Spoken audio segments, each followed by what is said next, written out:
இங்க வாடா. என்னையா தங்கம்?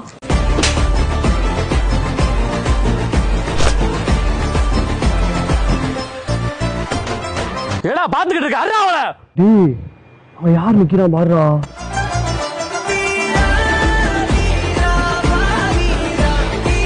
இல்ல ஏப்படா இங்க வந்தா தெரியலடா.